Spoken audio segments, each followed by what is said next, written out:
Hello, Gem Hunter. In today's video, we're going to talk about making money with gems. But can you get rich with gems? Well, the general answer is yes, because when it comes to probability, it's easier to find a valuable gem in nature than it is to win the lottery. However, it's not enough to just look for these gems, as there are other crucial factors that make all the difference. There are things you need to know in order to be successful. For example, it's no use knowing that a diamond can be worth millions if you don't know how to identify rough diamonds in nature and what factors determine a diamond's value. As poorly formed diamonds, popularly known as industrial diamonds, can sometimes be worth less than a piece of colored quartz. Because many of the stones we're going to talk about in today's video can make you filthy rich. Most people forget that these gems in their rough state can be broken, dirty, or embedded in other common minerals. Meaning that when you look on the outside and see just an ordinary stone, there could be a beautiful diamond hidden inside, just waiting for the discerning eye to find it. And that's exactly why you could be missing a great opportunity to find a valuable gem by thinking it's an ordinary stone. To understand the secret of making a fortune in gems, it's important to first understand that any gem that has commercial value is classified as a gem, whether in its rough or polished state. This means that, in theory, any stone you find, whether in a mine, in a stream, in your backyard, or even in a river, is already considered a gemstone. However, values vary depending on the type and quality of the gem. For example, if you find pure quartz, it will be cheap, but if you find a pure diamond of the same size, it could be worth millions of dollars. This is because quartz is the second most abundant mineral on Earth, while diamonds are extremely rare. That's why some gems can be worth a small amount, while others such as diamonds, emeralds, or rubies can be worth millions. In other words, not every gemstone will make you rich, but finding one with a high value can change your life. Let's say you found a quartz vein about 40 miles wide that stretched about 170 miles west-southwest from Little Rock, Arkansas to eastern Oklahoma. But could quartz make you a millionaire? Well, the answer is yes, because when it comes to abundant gems like quartz, you can make millions of dollars if you have the right amount. In this case, the abundance exceeds the value you would make if you found a single diamond in nature. In this photo that is now appearing on your screen, you can see a specimen of quartz worth $3.5 million that was discovered in a mine in Arkansas. This picture shows a man posing with a 2.5-meter block of crystals found at the Ron Coleman mine in Jesseville, about 30 minutes north of Hot Springs. The man pictured was not a visitor to the mine, which is open to the public year-round, but an employee who worked on a crew that extracted the mineral in a 4-day excavation, said Joel Ledbetter, an online marketer for Ron Coleman Mining. The crews blasted the area until they found the vein, then used hand tools to excavate the 2,000-pound chunk that the machines pulled out of the mine. The crystal cluster is one of the most impressive pieces to come out of the quarry since people began digging before World War II. In part to recover crystals used in early radios, Ledbetter said. The latest discovery is second in size only to a 9-foot, 3,000-pound circular formation found in the mine just a year or two earlier. While the larger piece is on display at various shows in Arizona, the other remains in Jesseville until it can be sold. The company has had the newly found piece appraised for clarity, quality, condition, and exclusivity, and says it is valued at $3.5 million. Another way to make money from gemstones is by cutting them, which means that from low-value gemstones to high-value gemstones that are usually used in jewelry, they have a market value in their rough state. However, once cut, the same stone can be worth 2 to 10 times more. When it comes to assessing the value of gemstones, factors such as carat weight, color, and clarity usually take center stage.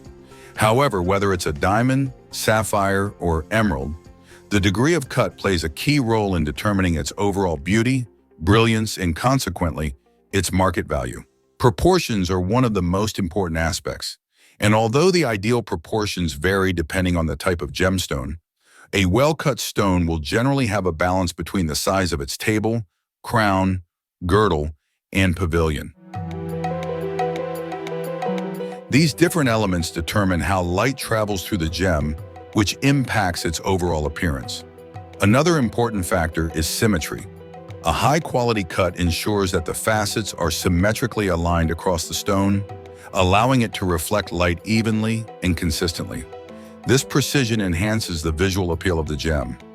Polish is also considered in the cut grade, as it evaluates the smoothness and quality of the stone's surface. A well-polished gem will reflect light more effectively, increasing its brilliance. Additionally, the depth and table percentages measure the relationship between the stone's depth and the size of its table. Well-proportioned stones strike a balance that allows light to enter and exit the gem optimally, maximizing its visual impact.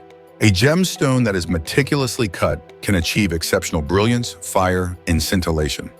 Brilliance refers to the brightness produced by white light reflecting off the stone's facets. Fire is the dispersion of light into a rainbow of spectral colors, and scintillation is the play of light that occurs when the gemstone moves. These optical properties significantly contribute to the stone's overall beauty and ultimately its value. Gemstones with higher cut grades are more likely to retain or even increase in value over time, making them attractive investments for both collectors and enthusiasts. But when it comes to values, what do you need to know to determine how much they are worth? This is where the information gets more interesting, especially when we talk about the value of gemstones. This value can vary greatly depending on several factors. Let's take an emerald as an example. An extremely valuable stone. The question, how much is an emerald worth, doesn't have a simple answer because it depends on the quality of the stone. There are low, medium, and high-quality emeralds, each with very different values. But let's say you have a very high-quality emerald in your hands, still in its rough state. How much might this stone be worth? In a hypothetical scenario, if the emerald weighed about 20 grams and was of the highest quality, it could cost about $150 per gram. Interesting, isn't it? The value of a high-quality emerald is good, but it's far from making you rich, especially today. With such a stone, you could probably pay off some debts, make an investment, or buy something interesting, but it wouldn't radically change your financial life. For that to happen, the stone would have to be much more valuable, much larger, or even rarer. Of the stones mentioned above, there are only two that could make you really rich with just one small piece. The first is a rare diamond of good size. Most diamonds found are quite small, weighing less than 1 or 2 grams. But if you were to find a slightly larger one, it would become incredibly valuable. Depending on the size and color, a diamond can easily fetch millions of dollars. The second stone is the Paraiba tourmaline. This impressive neon blue tourmaline is the rarest and most expensive type of tourmaline and one of the rarest and most expensive stones in the world, surpassing diamonds in value in some cases.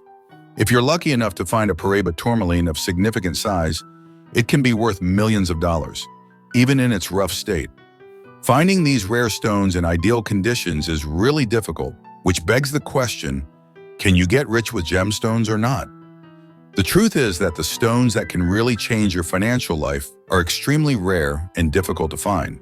But now comes the good news, and this is the icing on the cake. If you've come this far, it's because you're truly determined to find a gem and change your life. So far, I've used examples of emeralds, diamonds, and Paraiba tourmalines, assuming you find a single stone of extremely high value. But the secret to making a real fortune in gems is not rarity, but quantity. Remember when I mentioned that there are many other gemstones besides these main ones? And also that any stone of any value can be considered a gem? Well, that's the secret that many people miss.